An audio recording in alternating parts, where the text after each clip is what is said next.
Today is Thursday, May 7th, 2026. This is Quick Start from CBN News. I'm Dan Andros. Is the war with Iran finally cooling down? We'll have that top story and more on today's podcast, where we bring you news from a Christian perspective. Don't forget to subscribe. Leave a rating on your podcast platform of choice if you haven't done that yet. And you can email us as well, quickstartpodcast@cbn.org. Joining me today to get through all the news of the day, CBN's Trey Goins-Phillips. A lot to get to. On the focus story, District Court in Washington State hands Christians a major win. This story is a wild one because it's pretty obvious, and we'll get into why this was discrimination against Christians. So we'll get into the details here in just a couple minutes. All right, looking forward to that. Also on the main thing, California is looking to recognize Muslim holidays as official state holidays, while a university professor praises pro-Hamas activists at commencement. All of that is coming up and more. First, I'm going to tell you about our sponsor for this podcast, Christian Solidarity International, and told you about this horrific attack of 12 Christians being killed in Nigeria. And this is just the latest salvo in an ongoing trend where Christians are being targeted for their faith out in villages where you've got Islamic State militants storming these villages and killing believers and burning down churches. This continues to happen, and CSI is there on the ground in Nigeria, is one of the places they are active, and they are helping people out in their time of need. And if you want to walk alongside the amazing work that CSI is doing to help those persecuted Christians, those in really some of the most brutal places in the world, just go to csi-usa.org/quickstart. That's csi-usa.org/quickstart. All right, we're going to go to the news in 90 seconds now. And the conflict with Iran may be slowing down for now, but the Middle East is still very much on edge, with President Trump saying he's paused Project Freedom, the military operation escorting ships through the Strait of Hormuz, after what he called progress toward a broader agreement with Iran. But the naval blockade itself remains fully in place. The move comes after Iranian forces attacked civilian vessels with drones, missiles, and small boats earlier this week. U.S. helicopters reportedly destroyed 6 Iranian boats during those clashes, while Defense Secretary Pete Hegseth warned the military is still locked, loaded, and ready to go if Iran backs out of negotiations. President Trump's also addressing the fears of skyrocketing gas prices, saying oil prices have remained lower than expected despite the conflict. Intelligence officials now believe Iran's nuclear timeline has been delayed but not eliminated, with estimates suggesting the regime could still develop a weapon within roughly a year. Secretary of State Marco Rubio turned a White House press conference into something a lot deeper on Tuesday, delivering what many are calling a masterclass on faith, patriotism, and the American dream after a question from CBN News correspondent Kelly Wright. And Trey, I wanted to play that cut here from Kelly. You can hear his question and the response from Marco Rubio here. And so let's go ahead and we will take a listen to that. You've had a deep faith for God and country. At the end of the day, with all that you've been involved in, keep going. You've been extremely busy. What is your hope for America at a time such as this? Yeah, look, I mean, my hope for America is what it's always been. I think it's the hope I hope we all share. We want it to continue to be the place where anyone from anywhere can achieve anything, where you're not limited by the circumstances of your birth, by the color of your skin, by your ethnicity, but frankly, it's a place where you are able to overcome challenges and achieve your full potential. I think that should be the goal of every country in the world, frankly, but I think in the U.S., we're not perfect. Our history is not one of perfection, but it's still better than anybody else's history, and ours is a story of perpetual improvement. Each generation has left the next generation of Americans freer, more prosperous, safer, and that is our goal as well. But it is a unique and exceptional country, and as we come upon this 250-year anniversary, I think we have a lot to learn and be proud of in our history. It is one of perpetual and continuous improvement, where each generation has done its part to bring us closer to fulfilling the vision that the founders of this country had upon its founding. Very strong statement there from Marco Rubio. And, it's stark contrast from what we've seen from many Democrats over the years, Barack Obama, even Joe Biden. Kind of a lot of what they did, the general tone of what they did toward America was just complaining about America and all the problems and saying that it's an oppressor and all this stuff. And you hear that language over and over and over again for years and years and years. And so I think a lot of people are kind of considering it refreshing to hear. It's the same thing when President Trump was reelected and kind of came right out of the gate with a very pro-America rhetoric, videos and things like that, celebrating America. And that is what Marco Rubio did there. And it's a contrast from what we've seen in administrations in recent history. Yeah, it's totally refreshing and encouraging, obviously, as a Christian, to hear that touted from the podium in the White House press office. And I think that, as a believer, should be encouraging. Look, whether you're more conservative or you're more Democratic, and you may not love everything about this administration, but I think as a Christian, that's something we can all kind of rejoice in seeing.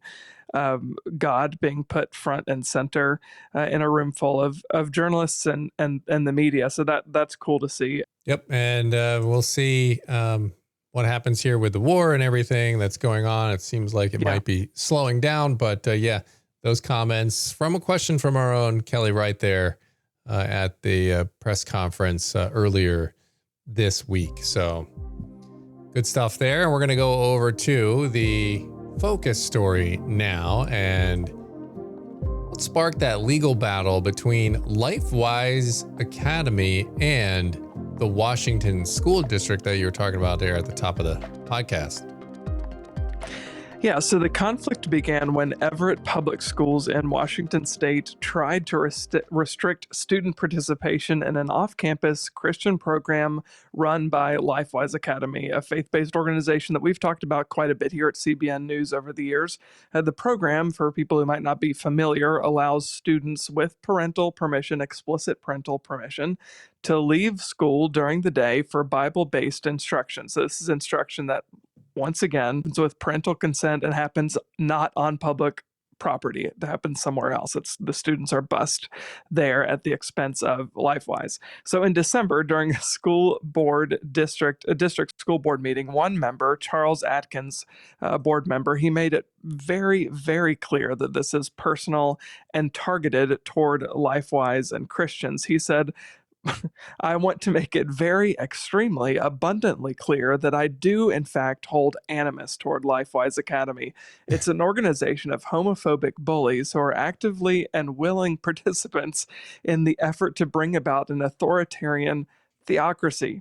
Like I said at the very top, it was abundantly clear that this was a specific targeting by the school district of Lifewise Academy wanting to shut them down. We actually spoke with Joel Penton, the founder of Lifewise, about this in a brand new video that's up on our CBN News YouTube channel if you want to go check that out. But ultimately, Lifewise argued, Dan, the district very clearly treated them differently from non-religious groups, imposing strict permission rules on them, blocking Lifewise from community events, banning Lifewise from distributing flyers to students, and requiring students literally to keep any faith-based Christian material hidden from other students in the classroom. What has the court decided in this case? That is unbelievable, some of those quotes. Yeah, so a federal judge issued a preliminary injunction just at the end of April, stopping the district's restrictions, saying the policies likely violated First Amendment protections. The court found the district may have engaged in, quote, viewpoint discrimination by limiting the program because it was religious. The ruling requires the district, for now at least, to allow Lifewise to participate once again in community events, freely distribute flyers about their organization like literally any other group on campus, use comparable permission processes. And Dan, just for some context, we talked with Joel about, okay, what were some of the hurdles that were being put in place by the district to make it more difficult for Lifewise. He said that literally every single day of the week, they were required to issue brand new permission slips that the parents had to sign and bring back to the school, which he said just puts a ridiculous amount of onus on the parents. Like, I have to do this every single day. The permission expires at the end of each school day, which is absurd. And now, so that's been done away with according to this injunction. And now students are allowed to access their Christian materials, and they don't have to literally hide them as if they're some sort of weapon. And so how did Lifewise's attorney respond to the ruling? So in response to the injunction, the attorney representing Lifewise Academy framed the decision as a clear affirmation of constitutional protections, that this clearly is an attack on religious freedom and the constitutional rights of Lifewise. He argued that public schools can't, this seems, it should be obvious, but can't single out a religious program for unfavorable treatment just because you don't like them, while allowing comparable secular groups to continue with their activities. The attorney also emphasized that the ruling reinforces parents' rights to choose what religious instruction their children receive or do not receive, and also suggested that this ruling sends a nationwide message to any district that wants to display animosity toward Christians or attack Christians simply for being Christians, that you can't do that. Policies need to remain neutral toward all groups, whether they're Christian or secular. You can't just go after an organization because you don't like that they're believers. Huh. How about that? You can't just target them. I mean, could you imagine? I mean, put this on any other group and just imagine it, right? If it was some LGBT group and we just said, hey, we don't want the pervs, you know, something like that, right? Like it just, people would say, oh my goodness, and they'd complain about it. But yet here we are with them clearly targeting this faith group for their faith. And it couldn't be a more open and shut case. But sadly, again, Trey, this is what we've talked about many times. This is, I feel like it falls in that category of a Christian group or a Christian organization, something like that, having to go to court to simply validate their First Amendment rights. And it's frustrating that they keep having to do this, but let's just keep praying that those decisions hold the way they've been decided, because it's not for a lack of trying from the opposition. Clearly, this has happened over and over and over again, where they just keep trying to get Christians out of the public sphere. Yeah, it's encouraging to see that in the vast majority of these cases, the Christians end up winning out because the Constitution is pretty clear about this stuff, like the attorney for Lifewise was saying. And two, we should note that when we spoke with Joel Penton about this case, he said, look, the vast majority of schools and teachers, administrators we work with are great. It's just these far left progressive cities that come in and try to do this kind of stuff. And he was ultimately hopeful that the courts would ultimately make the right decision here, but he said, we love partnering with schools, and it's kind of a sad irony that we end up getting attacked by these progressive districts, because he said, we come in and we want to do things to make life better, not only for the students that we're serving, but also we want to help the school districts, we want to help the administrators, we want to help the teachers. But these ridiculously progressive school districts are making it harder not only on Lifewise, but they're making it harder on themselves, because Lifewise wants to be a good partner in their communities. Yep. And we'll just keep praying for that group, because what they're doing is great, and it clearly is effective because people are going out to it. So we'll pray for Joel and his organization there, that they have continued kind of success there, and the ability to go out and continue to do it. So appreciate you bringing that one to the podcast today, Trey. And we're going to head over to the main thing now. And a California Assembly Committee has advanced a bill recognizing Muslim holidays, something the state's never done for any other religion. Meanwhile, at the same time, a University of Michigan professor is under fire after praising Palestinian activists and pro-Hamas protesters during a commencement speech. Rabbi Michael Barclay joined Gary Lane to discuss on today's Main Thing. Okay, Shalom, Rabbi Barclay. Tell us more about this Islamic holiday legislation that is a step closer to becoming law in California. Shalom Aleichem, and thank you, Gary, for having me here and for everything that you and CBN do. The California legislature has unanimously approved through two different subcommittees the passage of a bill called AB 2017. It will be going up for vote in the House and in the Assembly shortly. The vote, or the bill, is all about taking two Islamic religious holidays and making them official state holidays. This is problematic on a number of levels. The first is no other religion has religious holidays that are also state holidays in California. Rosh Hashanah, Yom Kippur, Ash Wednesday, Good Friday. None of these religious holidays are considered state holidays by the state. But they want to make two other holidays that are Islamic into official state holidays. One is Eid al-Fitr. Eid al-Fitr is a celebration of the end of the month of Ramadan. Ramadan is not a month of peace. In fact, Al-Qaeda calls it the month of conquests. It is where they typically do start wars, starting with Muhammad, who started 2 wars during that month. So it's a holiday of war and of conquest. And even more disturbingly on some level, this holiday, Eid al-Adha, it means the Feast of Sacrifice. And the practices involved around this holiday are, number one, throwing stones, symbolic of stoning Satan and all of his helpers, which would include you and I, as we are considered kafir, we're considered infidels. And the other thing that's done on this holiday is animal sacrifice. Every Muslim is supposed to sacrifice an animal. Every year, over 50 million animals are slaughtered on this one holiday. Every single year, over 13 million in Bangladesh, over 9 million in Pakistan. But this is what the California legislature is just moving right on through with their supermajority of Democrats. And it really is something that can be a great issue for the Republicans, but it's something we need to stop just on a political level, on a religious level, on an ethical level, that these religious holidays, out of all the good ones with so many different religions, will become official California state holidays. So that's kind of what's going on here in California. Well, you start going down that slope. Why not other religions, right? So why is the Assembly then close to approving this and not legislation making Rosh Hashanah or Good Friday state holidays? It's a great question. It makes sense to have no religious holidays as a state holiday. That makes sense. Christmas is actually a federal holiday, not as a religious holiday, but it was started by the labor unions who pushed for it back with President Grant. And Christmas became a federal holiday as it's supposed to be a family holiday. It has nothing to do with the religion per se, but the nation honors that. No, the state of California doesn't honor any other religion, but now suddenly they're kowtowing and catering to what is effectively Sharia law. And as we see more Sharia communities being built and growing in California, Michigan, Texas, Wisconsin, Minnesota, this is really disconcerting.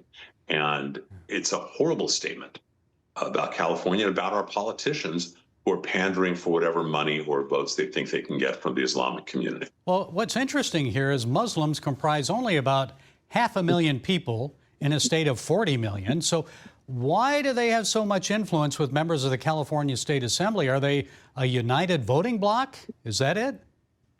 I think one is they are a united voting bloc. When an imam says vote this way, the whole congregation does. I mean, that's just their theology. The other reason, I think, is because there is sort of this weird alliance between the far left, which is where California Democrats are, and Islam and Marxism and all of these that we see come together at universities, we see in the protests. And the irony of that is when I see, as an example, signs at UCLA riots a couple of years ago that said queers for Palestine, these people aren't even conscious of the fact that their sexual choices would get them beheaded in any Arab Muslim country. Or Jews for Palestine, the same thing. It's really foolishness, but people have bought into that lie. There's the Mondami type of people, the people who support a Mondami. And the California legislature seems to want to go in this direction. But maybe they're getting funding from the Islamic communities, but for whatever reason, as small as they are, this is what they're supporting. This is the religious holiday that California wants to make into a state holiday. Well, what are the chances then that this will become law? And what would that say about California? Almost 100% that it'll become law, unless the Republicans make a real big push to say, this is the issue we want to fight on and contest all of these, use this as the issue to try and take the Democrats out of power. Right now, there's a Democratic supermajority in California. They can do whatever they want.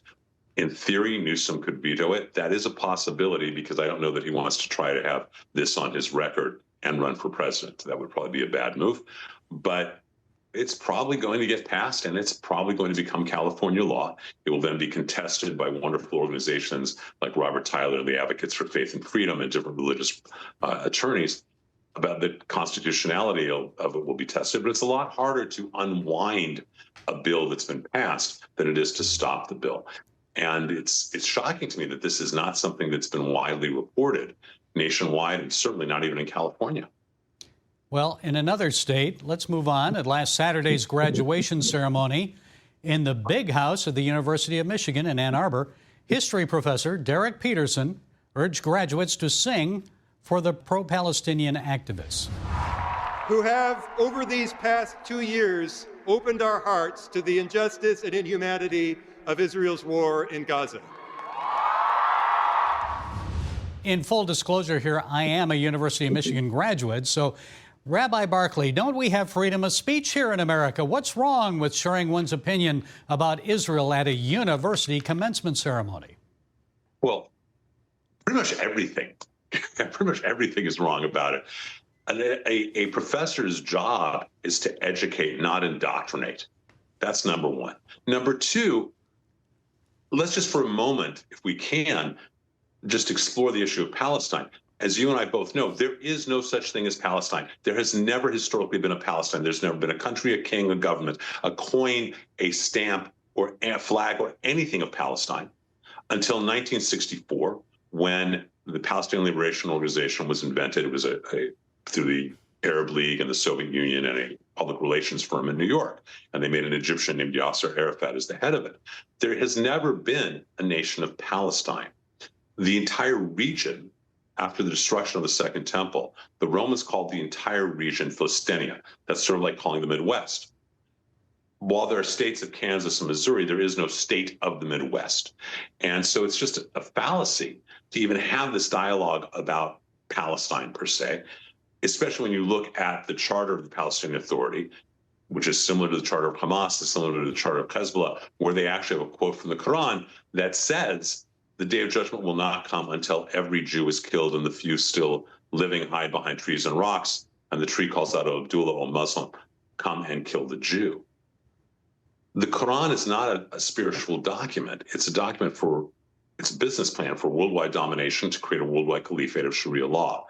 And the concept of Palestine is merely the tool to try and do that. And the Western civilization is just falling into it, whether it's at the University of Michigan, whether it's the jihadi gangs that what's happened in England and what's starting to happen here. It is so irresponsible for a professor to A, put out that fallacy and that myth as if it was real, and B, to do it at graduation, and C, that's not his job. His job is to educate, which means to pull information out, not to indoctrinate, not to put information in. Well, it's despicable in my mind. Well, and some people even said, that a commencement ceremony is not the place for that, if anywhere. U of M President Domenico Grasso apologized for Professor Peterson's statement, saying it was hurtful and insensitive to many members of the community. So does that go far enough, just making a statement? That's not an apology. In Judaism, we have this concept called tshuva. When you make a mistake, you need to apologize, but you need to fix the mistake. If I throw a baseball through your window, it's not enough for me to say I was sorry. I need to repair your window and not break it again. That's not even a real apology. We're sorry if we offended anyone. How about saying you were sorry for doing it, period, whether it offended anyone or not? It was ethically and educationally the wrong thing to do. It's antithetical to the spirit of the University of Michigan or the spirit of any university.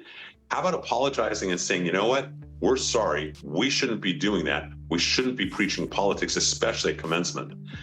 And especially something like this with supporting an organization, supporting Palestine, which still defines themselves as from the river to the sea, which means no existence of Israel. They do want genocide of the Jewish people. Well, the university needs to go a lot farther than what they've said. All right, Gary, appreciate that conversation there. And that's going to leave us with time on the podcast today for one last thing.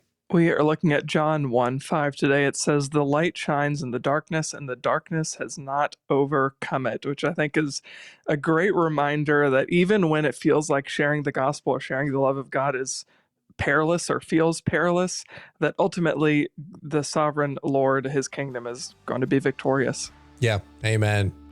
The darkness has not overcome the light. That is a promise we can have peace with and rest with and not be afraid. So good thought to leave it on this edition of the Quick Start Podcast. As always, make sure you're getting on over to cbnnews.com and faithwire.com for more news from a Christian perspective. Lord willing, and that creek don't rise up on us. We'll be back here tomorrow with more. We'll see you then. God bless.